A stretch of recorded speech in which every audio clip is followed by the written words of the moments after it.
This is the Wealth Ability Show with Tom Wheelwright. Way more money, way less taxes. So we've moved from the age of information to the age of communication, whether it's social media, email, text, whatever it is communication. It is all about communication. And one of the biggest things we learn as business owners and investors is that our communication is not always as effective as we would like it to be. And we know that because, as my friend Robert Kiyosaki always says, communication is the response you get. And if you're not getting the response you want, perhaps it's a function of your communication and not the person that you're sending the communication to. So today I'm very, very happy to have an expert in effective communication, Todd Rogers. And Todd has written a book, Writing for Busy Readers, which I love the idea because it is short and it is sweet. And we're going to talk about short and sweet a lot today, I think, having read some of Todd's work. And Todd, welcome to our show. Thanks for having me, Tom. And if you would, give us a little of your background and why this topic now. Sure. I am a professor at Harvard University. I'm a psychologist / behavioral economist. So sort of the cross between these fields, working on how do we communicate so busy people read and respond to what we write. And in various stages of the last 30 years, worked on how do we communicate to busy voters, or how do we communicate to busy families on behalf of school districts. And then for much of the last 5 or 6 years, working with electeds and state and local leaders, how do we communicate with busy constituents and stakeholders? And in the process, learned that there's a handful of principles for how do we write for busy readers. So you do talk about the difference between effective writing and good writing, and that effective can be different than good writing. You know, we don't want to read a novel when we read a text or an email. We do want to just get to the heart of the communication. And then I've seen you talk a lot about brevity as being the heart of it, and being one of those people who doesn't read past the first line of an email ever. Oh, geez. Ever read. I mean, you've got to really say, look, read below for more information, else I'm not going to read below for more information because I'm too busy to read all that. So just give us some of your some of your thoughts on what makes for effective communication. Sure. I actually love when you opened up with Robert Kiyosaki's that what if it's your fault that people aren't getting back to you? And when I do these trainings, and I do lots of trainings with companies and governments and other organizations on how to write so busy people read and respond, I start with, have you ever had this experience where someone asked you, didn't you read the thing? And everyone's hand goes up. And then have you ever gone up to people and been like, incredulous, didn't you read the thing? And the people hadn't read the thing.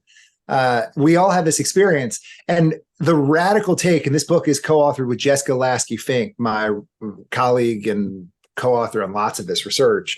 Like, the radical orientation is, what if it's always your fault? Yep. As the writer, like, what if we just take full responsibility? If we send someone something, whether it's a report, a proposal, a sales pitch, a memo, an email, a text, a Slack, and they didn't read it, what if it's our fault? Because what if we just accept that it's always us? And then with that orientation, then we orient and we're like, well, okay, so here's the reality. They are busy, they are skimming. And so how do we write to accommodate the reality of how they're reading? They are not reading in the way that we were taught to write in English class in school. No, and that's that's the orientation. It's totally true. I think that we're too bombarded by too many communications. And if you're going to deal with it, people that I deal with all the time say, well, I can never read my emails. I'm going, well, I think you're reading them wrong. Firstly, because I read all my emails, but I read them in like 3 seconds. that's what I read. And that's why I say I don't get past that first line unless you tell me you need to read past this first line, right? I'm not going to read past this first line, because to me, if you can't say it in that one line, it must not be that important to you to put it into concise enough language that it's valuable to me. I love it. I mean, Tom, that's a pretty strong take, and I will write emails differently to you, even though I'm pretty committed to it.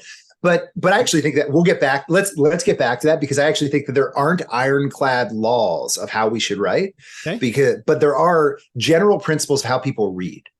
And we should accommodate that. But the real answer is we need to talk to the people we're communicating with and see how they want to be communicated with. But one of the principles, which you've pointed to a couple of times, is less is more. And so Jessica and I have run lots of these randomized controlled experiments where I'll describe an example of one. And I'll describe an example of a couple where half the people get one message, the other half get a pretty radically shortened message. And so here's one example: is during the pandemic, we scraped the web email addresses from the email addresses of 7,000 elected school board members. And then we wanted to ask them to fill out a survey. And in one condition, I wrote a nice message saying, you're important. I appreciate you. Other people should appreciate you. Thank you for all you're doing. You have a terrible, hard job of being a school board leader. So thank you. Will you please fill out my survey?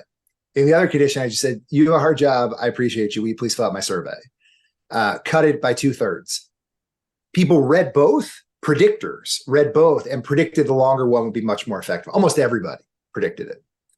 And then we ran an experiment and more than doubled response rates when we cut it in half. Yep. Or by 2/3. We've done this with lots and lots of versions. People always think longer is better. They think more detail is better. And we've never found that to be the case. We always find that removing stuff makes it more likely people will read and respond. Can I just tell you one more example, one more funny experiment? Go for it. So working with a large federal political committee, so think one of the two major parties in the United States, they had 750,000 donors on their email list, and they were writing a fundraising email. And I proposed, why don't you arbitrarily delete every other paragraph? So they deleted every other paragraph. So it didn't even make sense anymore. You read it and it's incoherent, but it's half as long. And it still raised 16% more money. We just never found that more is better. Well, so here's my take on that. I think when we send a communication, we are asking for something in return. And what we're asking for is their time. And I think the time has become the most valuable commodity in the world right now. And so if we require more of their time, it's actually like you just halved the price of reading that email. You cut the price in half, from an economic standpoint, because our time is money to us, and our time is our most valuable commodity, and we never get it back. And so to me, if you write a long email, to me, it shows a lot of hubris that you think you're so important that you deserve that much of my time. And I'm going, wait a minute, my time's important, at least as important as your time. So why don't you take more time and cut it down?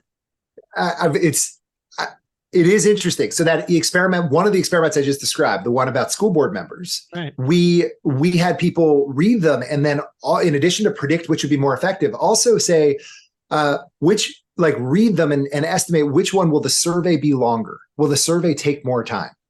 And when the email was shorter, people thought the action we were requesting was going to be faster because we thought that we valued their time. Or right, in the other condition, the long one, it's obvious we don't care about your time. Therefore, the survey is probably going to be interminable. Yep. I like the real directness. All of your intuitions. I share.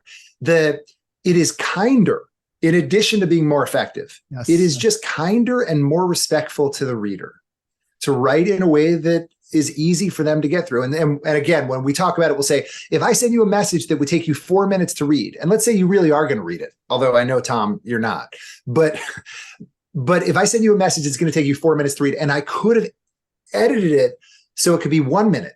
I have just wasted 3 minutes of your time. Right. In addition to you being less likely to read it in the first place. Even if you do read it, it's just an unkind tax. No, I agree. I think you're asking a lot. And the reality is, here's what we all know. It's harder to write the shorter piece than it is to write the longer piece. It's like if you go to,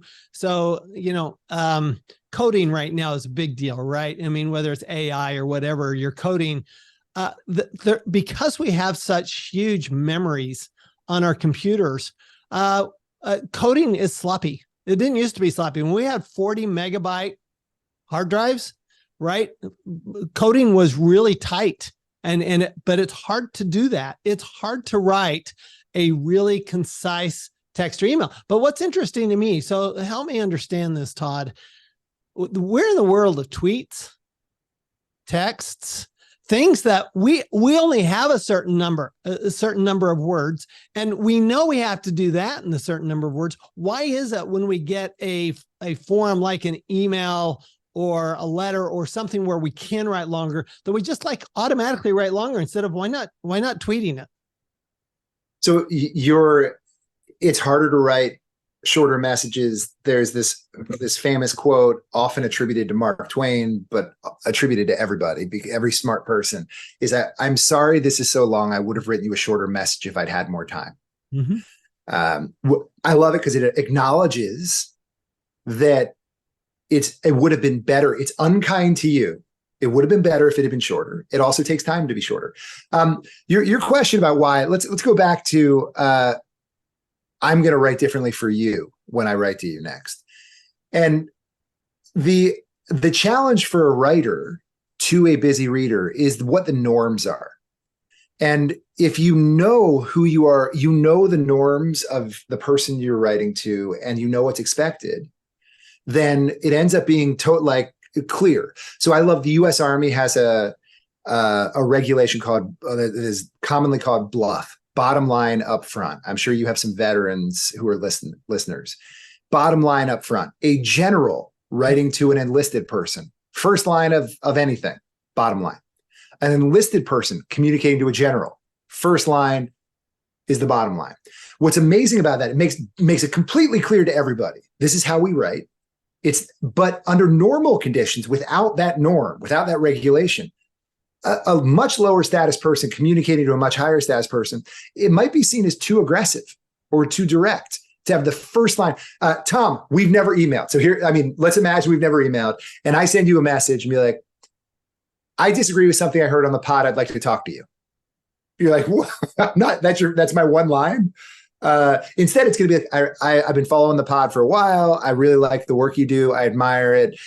You don't know anything about me, but I'm whatever. There's something I was and then all of a sudden you've deleted it because I now know your norms, but it's really hard as a lower status person. So when I train leaders of organizations, like we talk about the principles of writing for busy people, but then we also talk about how do we get our organization to establish clear norms, because then it makes it more effective for everybody, but especially for lower status people or people who don't know the norms, because they end up, in addition to having more words and being like having to be more deferential, being less effective in the process of writing in this way. Yeah, but let me go to your example. Okay. Yeah. I get 20 emails with those exact words.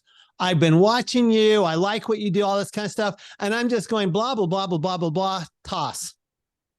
Because all you're doing is kissing. To me, that's just a kiss up, right? Some people like it though. Some readers want some kind of deference. Yeah. Okay. Typically, I will tell you this, typically not your financial professionals don't want that. What they want is, I love it. It's the BLUF, bottom line up front. Give me the bottom line, because guess what? Tell me the bottom line, and then I'll decide from what your conclusion of what the bottom line is, whether I want to read it. Let me give you an example that I just got in my inbox the other day. And this is actually from one of my staff. They'll probably listen to this podcast. So if they're offended, I'll apologize up front. But they know me enough to know I'm just pretty direct. So they send me this analysis, and the analysis never really tells me the bottom line. It says, well, we think it might save 10% of some people's time. We don't know which people's time it saves 10% of. And in the end, it will probably save us, $5,000 a year. And I'm just going, so we're going to go through this major upheaval in the company for $5,000 a year. Are you kidding me? And I'm just going, so what not only did you not tell me the bottom line up front, you told me you don't know the bottom line, which tells me you didn't take the time to really do the analysis, or you weren't committed enough to your analysis to actually stick your neck out and say, here's what it is and here's what it means. And so to me, effective communication has got to start with, and I realize I'm more direct than most people, but effective communication has to start with what matters to the person you're writing to. One of the principles is emphasize what the reader cares about. But there's something interesting in this story, which is it sounds like the writing that this person did was to clarify their own thinking. The writing was the analysis phase, which is an important role that writing has, is to clarify our own thinking. Sure. But that's not what we share with people. Right. What we share with people is the magic of writing, not to clarify our own thinking, but to get an idea from our heads. I mean, it really, like, we step back. It's incredible. I think something, I type some stuff, and then that idea ends up in your head without us ever interacting. It's magic. And that's a different goal and a different function for writing than the clarifying their own thinking. It sounds like they should have written that. And then they're like, oh, to tell Tom, we save $5,000. There's a lot of work. I would have liked, and it sounds like you would have too, the analysis of of a recommendation of whether this is worth doing. But they may not think that's their job, just to present it. But either way, the key info, $5,000 and a lot of upheaval. What do you think we should do, Tom? Yeah, and I'm just going, what do you think we should do? Why would you even send that to me in the first place? Because you've just said it's not worth it. That's what you've said to me. You've said it's not worth it. So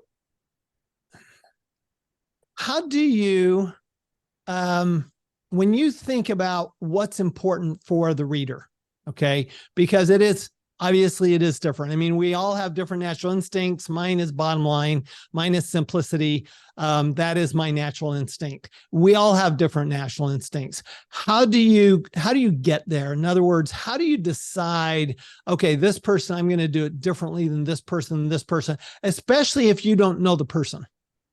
Yeah, that's a challenge for everything. It's perspective taking. We're not awesome at it.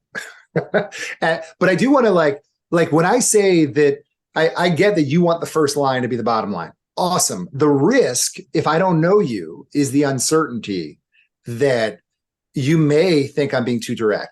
So what I do with every communication is, like, I try to include some kind of human warmth to start.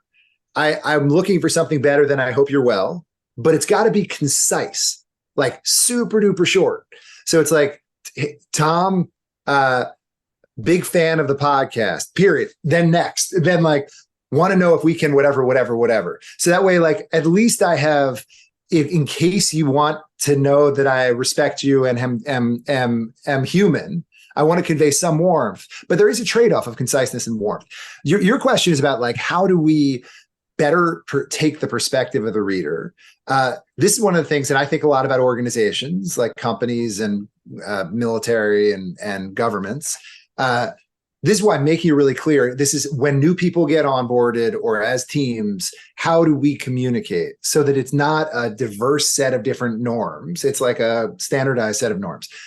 If I don't know you, I got to do my best. And simple is the answer. Like, the big takeaway, the TLDR version of the book, Writing for Busy Readers, that Jessica and I wrote. And for those of you who are not teenagers or millennials, TLDR is too long, didn't read. The TLDR version of the book is, we should add a round of editing to everything we write, asking ourselves, how do I make it easier for the reader? And there's a bunch of other things that we could talk about how to make it easier.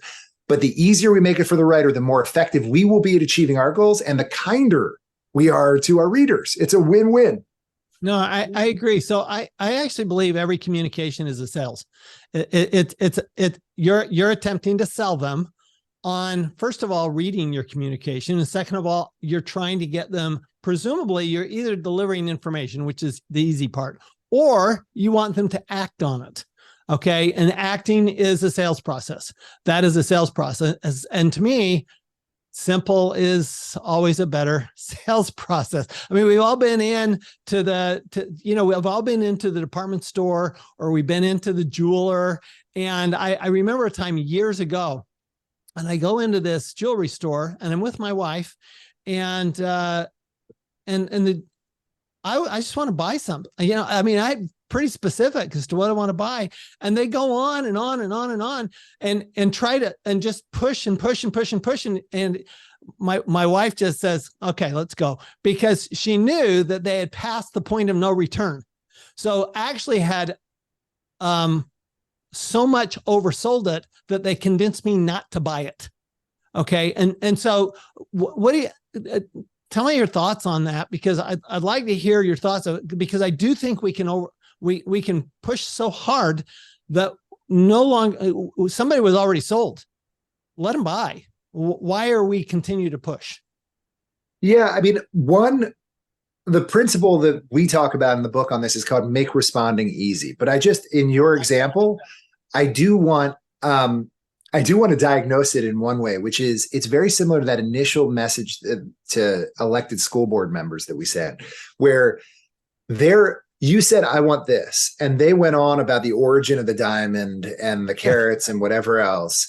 And you're like, oh my God, the next steps are probably also not easy. You made some inference that if it's this hard for me to say I like it, it's probably going to be 45 minutes before I can just leave here.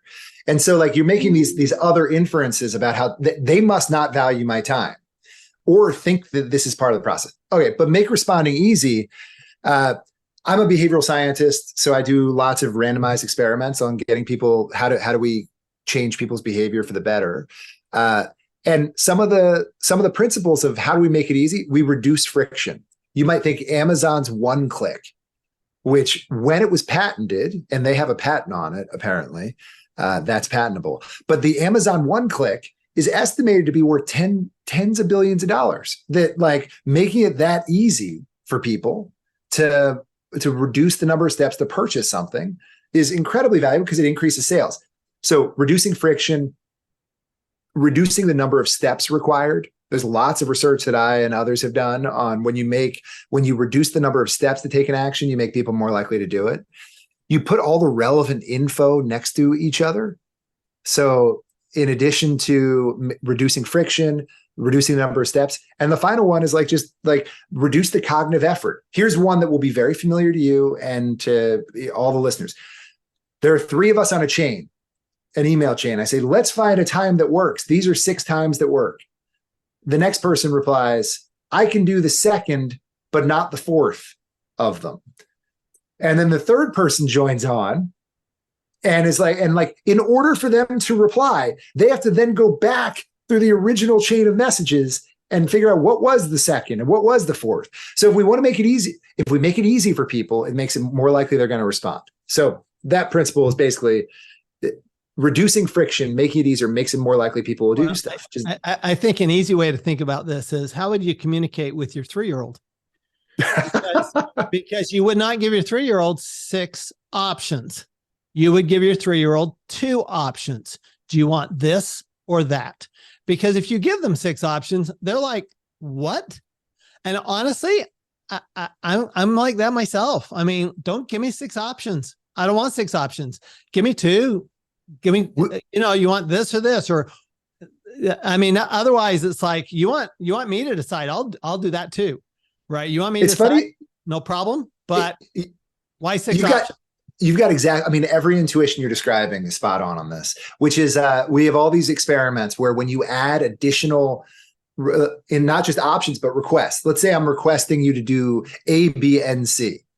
If I just asked you to do A, it would be more likely to do A than if I say, please do A, B, and C. The more we add, the less likely people are to do any of it. And so just this is another version of simplification. Just the easier we make it, the more likely they are to respond.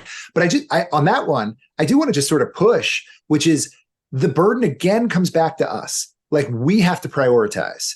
If A, B, and C are not all equally valuable or important for us, then we need to purge the ones that are less important, because the more you add, the less likely it is someone's going to respond to any one of them. I like it. Now I'm gonna ask you the obvious question, I think, which is how do we use AI to facilitate this? Because to me, AI is such an amazing tool because there's so much of communication that really is repetitive communication. And to me, the repetitive communication, AI can handle that. Okay. So whether it's delivering facts, information, that's repetitive stuff.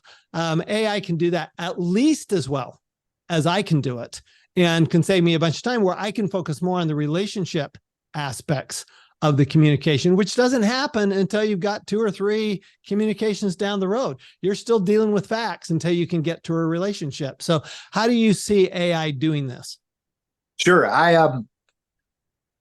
want to jump to, we on our website, we actually trained GPT-4 on the principles of how to write so busy people read and respond. And we have a little tool that get thousands of people use now every day for rewriting emails. It's trained on emails. So give us the name of your tool. I mean, let's it's awesome. It's www.writingforbusyreaders.com and then /AI. And it's a free tool, but it's incredible as like a 24/7 coach on writing this way. And you don't have to do it that many times to be like, oh yeah, I guess that could have been a list. Or, oh, you're right. That is an inessential detail. It's not the final word. Anyone who uses ChatGPT knows that like it makes mistakes.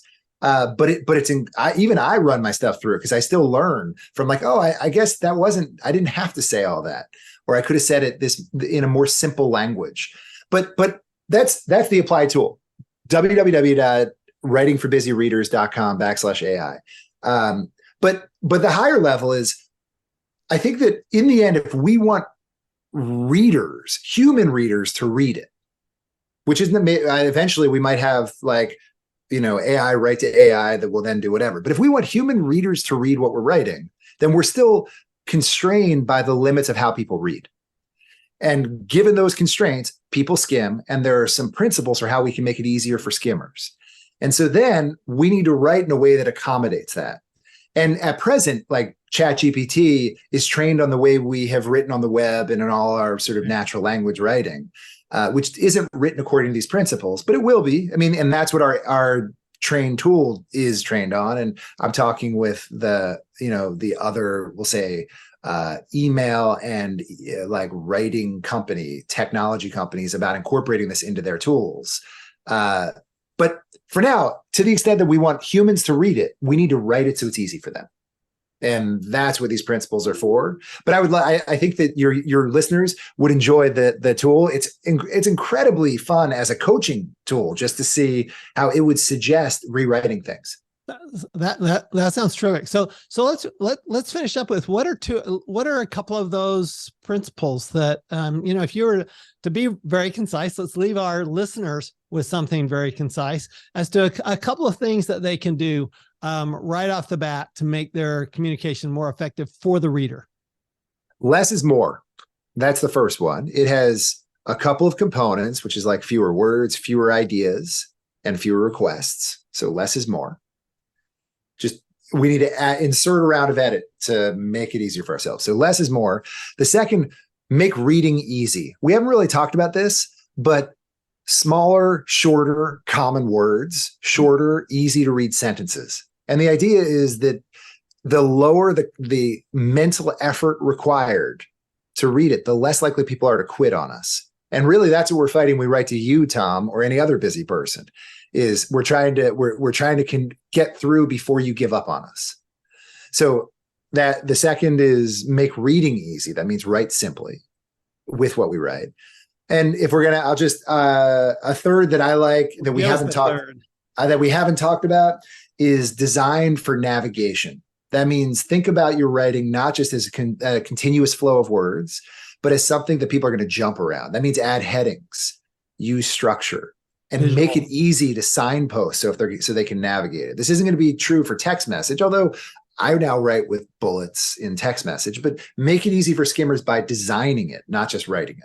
So I will tell you, I love anything. I love any message to me with bullets because it tells me that you've thought about how to put it into concise messages. If I'm going to read beyond one line, it's because there's bullets or 1, 2, and 3.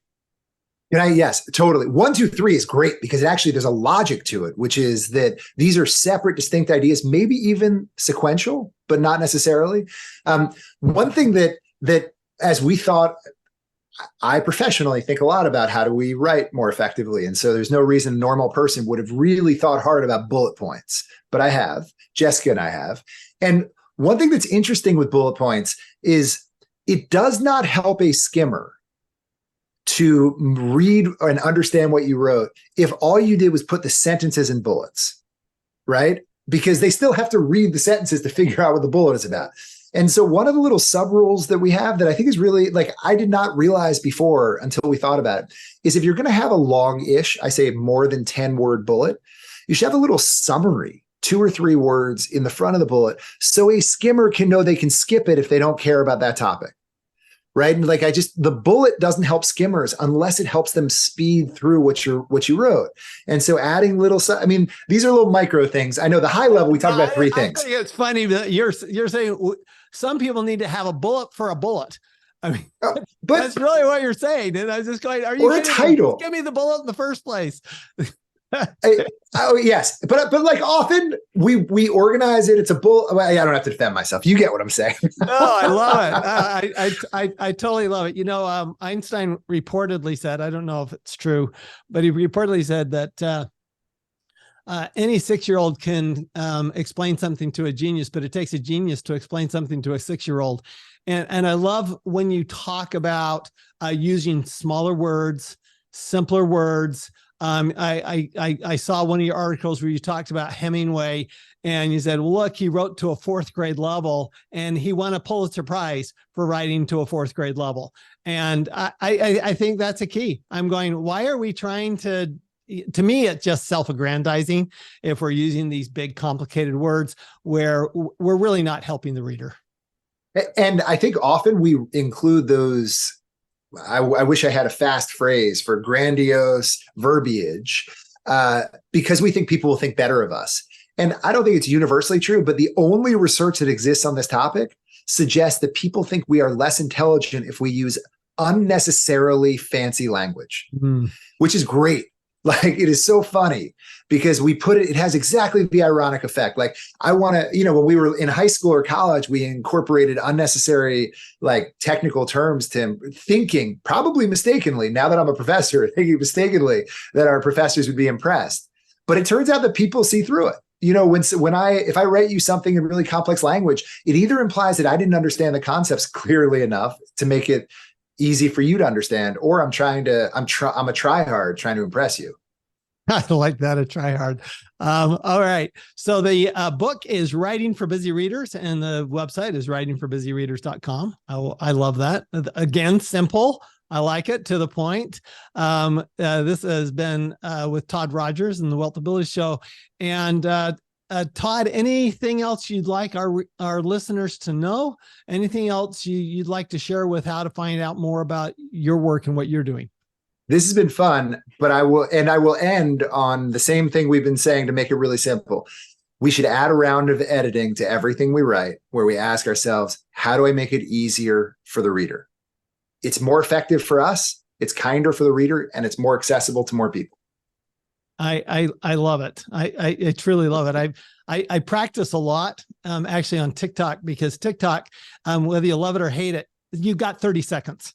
And you got to be able to explain a concept in 30 seconds. And so to me, it makes my communication tighter to have to do that. And I think anything that we can do to force ourselves to be more concise, to the point, to make our point early, and realize that every communication is a sell. I think what'll happen is, like we say at Wealth Ability, it'll always result in way more money and way less tax. Thanks, everyone. You've been listening to the Wealth Ability Show with Tom Wheelwright. Way more money, way less taxes. To learn more, go to wealthability.com.